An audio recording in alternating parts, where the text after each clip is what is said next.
Baik, di sini saya akan menjawab soal nomor 1 terkait 3 metode atau 3 teknik dalam penemuan obat baru.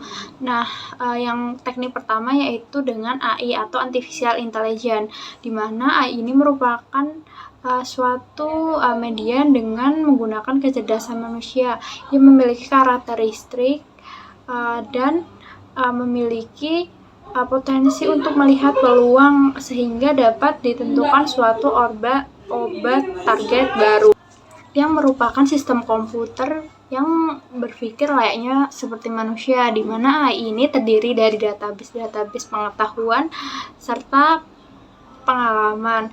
AI ini juga dapat mendeteksi apabila terjadi kesalahan pada saat dilakukan pengecekan.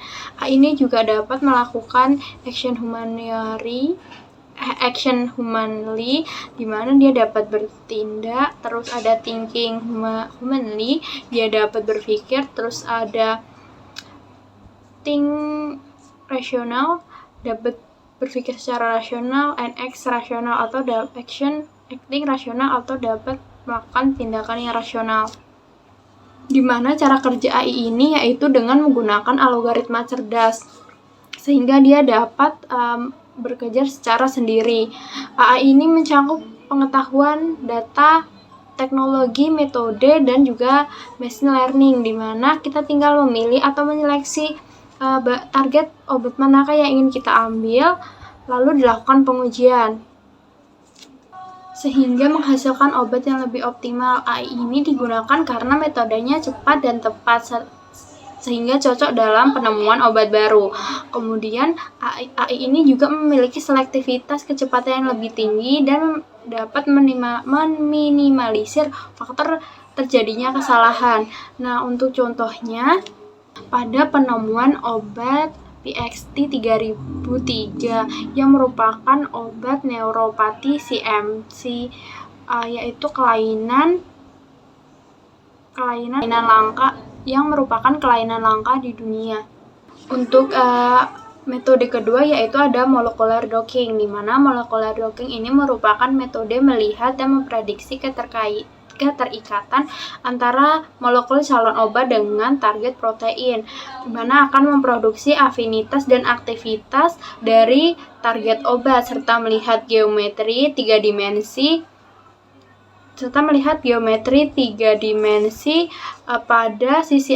pada senyawa yang terikat pada sisi aktif protein. Di mana molecular docking ini terjadi 3 tahapan. Yang pertama preparasi ligand, kemudian ada preparasi protein, kemudian ada analisa docking atau docking. Penentuan molekul target dengan mengambilnya pada database atau mencarinya pada molekul target pada database atau pada situs RSCB dengan melakukan penambahan 10 atom hidrogen pada sisi aktif target. Lalu dapat dilakukan identifikasi pada bagian binding site atau sisi pengikat pada molekul target tersebut dengan menggunakan show pocket sehingga nantinya langsung dapat teridentifikasi. Lalu dilihat residu pengikatan antar asam amino. Kemudian dapat dilihat pada software untuk melakukan monitoring dalam bentuk 2 dimensi dan juga dalam bentuk 3 dimensi pada sisi ligand protein obat untuk melihat pengikatan antara molekul dengan sisi target obat yang rendah dan memiliki interaksi yang baik dengan protein target atau sisi aktif obat.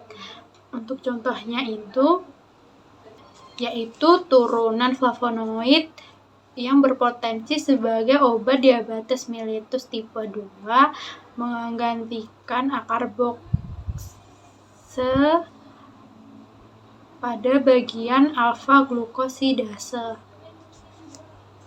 Kemudian yang ketiga itu ada seleksi autografi in silico kimia obat, di mana di mana katabolik fisiologi seluler yang telah dilestarikan di dalam Eukosarida yang digenerasi dan didaur ulang pada organel sel yang mati atau pada protein yang bertahan lama. Ini memiliki sisi target potensial obat dan regulasi pada penyakit tertentu dan regulasi terapeutik pada berbagai penyakit. Penetapan metode in silico ini dapat mengidentifikasi protein yang terikat yang dapat merusak mutasi, serta dapat mengidentifikasi satu rantai ligan dengan tiga protein yang terdapat pada wilayah tertarget. Contohnya itu adalah mikrorigen sampel sebagai indikator prognostik pada kanker payudara.